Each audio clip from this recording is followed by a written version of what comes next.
भाई जो महागठबंधन में शामिल हो गए वो कन्फर्म हो गए, क्यों भाई? वो कन्फर्म नहीं हो गए कि कन्फर्म इतने हैं, सीधी सी बात है। तो ये गठबंधन नहीं महागठबंधन था कि संख्या 10,000 की। अरे 2, 4, 5 जाते तो गठबंधन होता, और जहां 10,000 चले गए महागठबंधन। लेकिन सफलता नहीं मिली। अब वो 10,000 राजा सब तलवारें लिए हैं, लेकिन भगवान राम ने जैसे ही लक्ष्मण जी को समझाया, इतने में परशुराम जी आ गए। इतने में आ गए साहब परशुराम जी। और जैसे ही परशुराम जी आए तो सन्नाटा छा गया। परशुराम जी के आते ही ये राजा सब तलवारें लिए हाथ में और आक्रमण करने के लिए तैयार ही थे। तब तक परशुराम जी ने कहा सावधान। और आवाज सुनी और देखा राजाओं ने, तो सब ने अपने हथियार फेंक दिए। ऐसे लग रहा था जैसे सब कोमा में चले गए हों। हाँ भाई, शून्य जैसी स्थिति आ गई। भाई अपने आप अगर हाथ से कोई चीज गिर जाए तो बोलो कोमा की स्थिति है कि नहीं?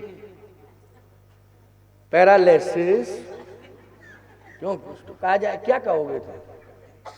यही कहोगे कि नहीं कहोगे? अपने आप जैसे हाथ में कोई चीज पकड़े हो, छूट जाए, ओ इसका मतलब है हाथ काम नहीं कर रहा है। क्यों भाई? ये कन्फर्म है। तो अपने आप परशुराम जी की आवाज सुनी और जैसे ही देखा तो तलवार नीचे गिर गई। भगवान राम ने मुस्कुरा के कहा, क्यों लक्ष्मण, मेरे भगवान का कमाल देखा? देखा कि नहीं देखा? लक्ष्मण जी बोले, भगवान तो आपका कमाल का है, लेकिन क्रोधी बहुत है। क्या है? क्रोधी बहुत है। कहा नहीं नहीं नहीं, क्रोधी नहीं, आवेशा अवतार है। परशुराम जी का किसका अवतार है? आवेशा अवतार है। नृसिंह भगवान का हुआ, परशुराम जी का हुआ, बोलो ये आवेशा अवतार है ना। उग्रम वीरम महाविष्णुम ज्वलंतम सर्वतोमुखम है। नृसिंह भगवान जब प्रकट हुए प्यारे, तो बोलो आवेश में प्रकट हुए कि नहीं हुए? परशुराम जी जब प्रकट हुए जनकपुर में तो आवेश में प्रकट हुए। बोले ये आवेशा अवतार है, इसको क्रोध से नहीं जोड़ना है, क्रोध से नहीं जोड़ना है। बोले सारी दुनिया डर रही है, जनकपुर के लोग डर रहे हैं, हाय हाय हाय हाय हाय हाय पता नहीं क्या क्या कह रहे हैं। राम जी ने कहा जो डर रहे हैं वो परशुराम जी को समझ नहीं रहे हैं, वो परशुराम जी को समझ नहीं रहे हैं। अच्छा एक बात बताओ, जब नृसिंह भगवान प्रकट हुए तो सब डर रहे थे, लेकिन प्रहलाद प्रार्थना कर रहे थे। बोलो प्रहलाद डर रहे थे? जल्दी बोलो। हाथ जोड़ के प्रार्थना कर रहे थे, और प्रहलाद का बाप कांप रहा था, अब नहीं तो अब मरे, अब नहीं तो अब मरे। क्यों भाई? वो कांप रहा था। बोलो कांप रहा था नरसिंह भगवान को देख के। और पूरे हिरण्यकश्यप की नगरी के लोग सब यही कह रहे थे कि ऐसा क्रोध देखा नहीं। लेकिन प्रहलाद जी कह रहे थे वाह प्रभु, ऐसा स्वरूप मैंने आज तक देखा। प्रहलाद कह रहे थे ऐसा स्वरूप नहीं देखा, और नगर के लोग कह रहे थे ऐसा क्रोध नहीं देखा। तो अपना अपना दृष्टिकोण है कि नहीं? जल्दी बोलो। है जो भगवान को नहीं पहचान रहा है वो कहता है क्रोध ऐसा देखा नहीं है, और प्रहलाद जैसे भक्त ने नृसिंह भगवान को पहचान लिया कि भगवान प्रकट हो गया है, वो कहता है धन्य है प्रभु, ऐसा स्वरूप मैंने पहली बार देखा। अंतर आ गया कि नहीं आ गया? ऐसे भगवान कहते हैं लक्ष्मण तुम दर्शन करो, करो दर्शन।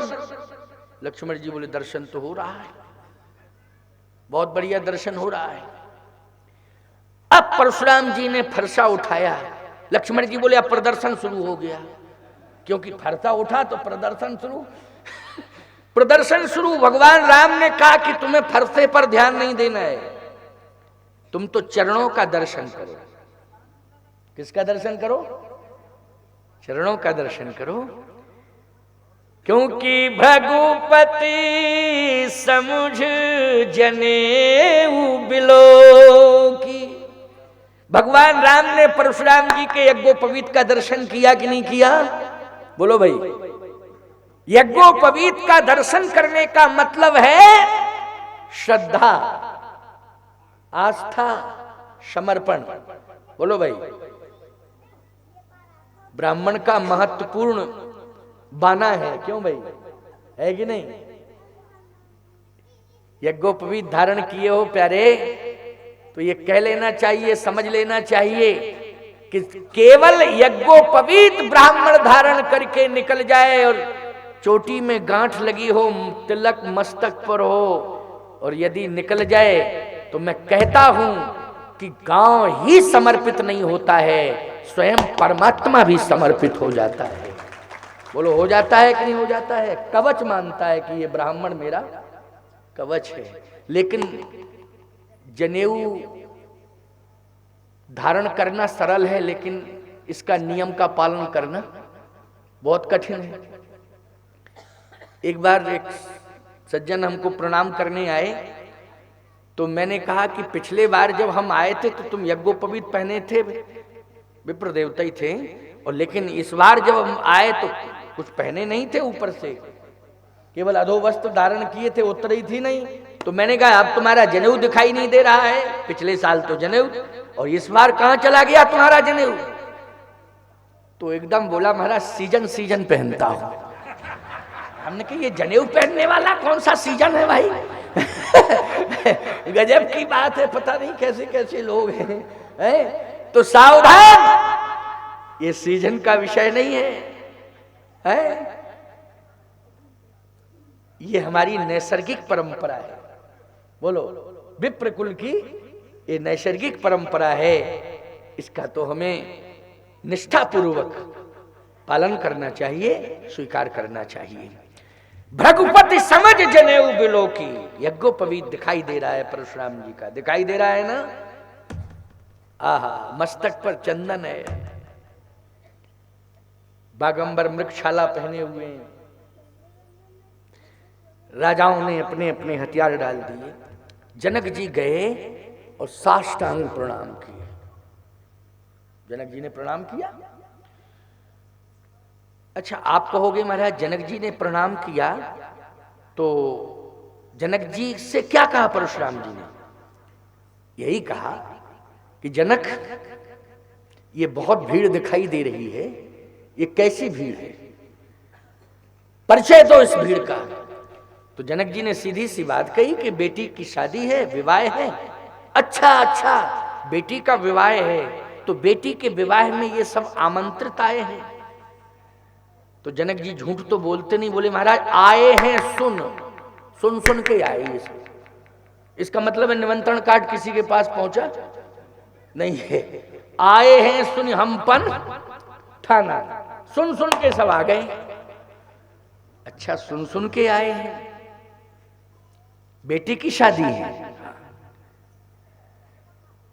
थोड़ा सा दृष्टिपात किया सामने, तो धनुष दो भागों में पड़ा था, आधा इधर पड़ा, आधा इधर पड़ा।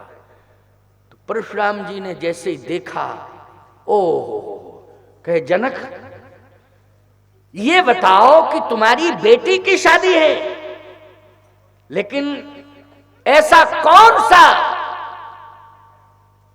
अज्ञानी आ गया इस सभा में जिसको इतना भी ज्ञान नहीं था कि हम क्या करने जा रहे हैं, और तुम बेटी की शादी में लगे रहे? कौन ऐसा अज्ञानी था जिसने ये धनुष तोड़ दिया? उस अज्ञानी का नाम बताओ, वो कहां है? ऐसा तो नहीं है तोड़ के चला गया हो।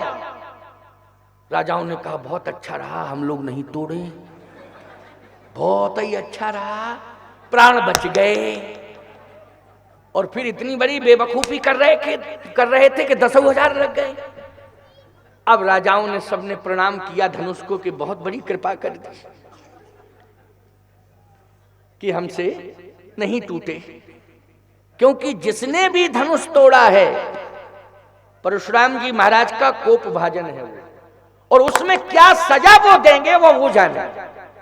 लेकिन ये कन्फर्म है कि हमारे खानदानी जानते हैं, हमारे पुरखे, कि कैसी सजा मिलती है, और वही फरसा है, बदला नहीं है। हमारे दादा परदादा सब निपट गए, कोई बचे ही नहीं। वही तो फरसा था, है सहस्त्र बाहु भुज छेदन